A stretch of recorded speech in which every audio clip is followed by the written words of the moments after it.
আসসালামু আলাইকুম। আপনারা সবাই কেমন আছেন? আশা করি ভালো আছেন। হুমায়রা রান্নাঘরে আপনাদের সবাইকে স্বাগত। এখন নিয়ে আসছি আমি মাছ। এই দেখেন পাঙ্কাশ মাছ। পাঙ্কাশ মাছটা আমি এইভাবে ছুলে নিয়েছি।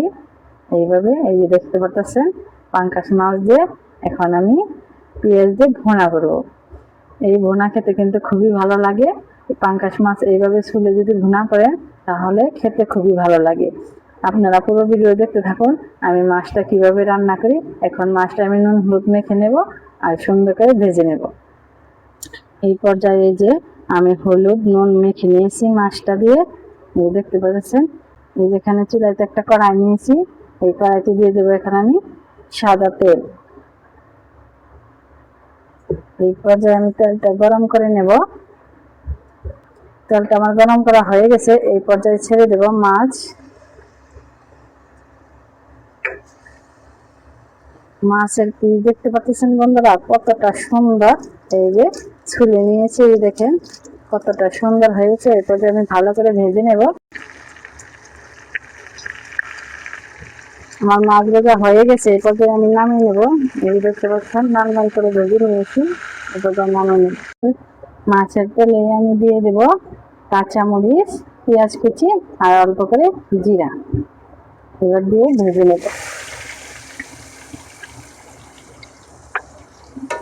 ভেজে নেব। এইভাবে যদি পাঙ্কাশ মাছ রান্না করে খান তাহলে কিন্তু খুবই ভালো লাগে খেতে। পাঙ্কাশ মাছ অনেকজনই খান না বন্ধের জন্য। আমার পেঁয়াজ ভাজা হয়ে গেছে, দেখতে পাচ্ছেন। এখন আমি দিয়ে দেব অল্প করে হলুদ আর দেব সবজিগুলা মরিচ আর স্বাদ মতো দিয়ে দেব লবণ।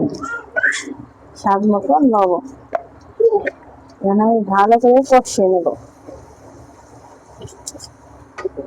অল্প করে দিয়ে দেব পানি। আমি এখানে অল্প করে পানি দিয়ে দেবো। আমার কষানি হয়ে গেছে, দেখেন। ওপরটা দিয়ে দেবো পানি। পানি দিয়ে ভালো করে ফুটিয়ে নেব। এই পর্যায়ে মশলা কষানো হয়ে গেছে, দেখতে পাচ্ছেন। এখন আমি মাছগুলি ছেড়ে দেব। রান্নাটা হয়ে গেছে। এই পর্যায়ে আমি নামিয়ে নেব। নামিয়ে পরিবেশন করে আপনাদের দেখাচ্ছি। দেখেন কতটা সুন্দর হয়েছে পাঙ্কাশ মাছ রান্না। এরকম করে রান্না করে খেয়ে দেখবেন, খুবই ভালো লাগে খেতে। রান্না ভালো লাগলে লাইক করেন, শেয়ার করেন, কমেন্ট করুন। ভালো থাকুন, সুস্থ থাকুন।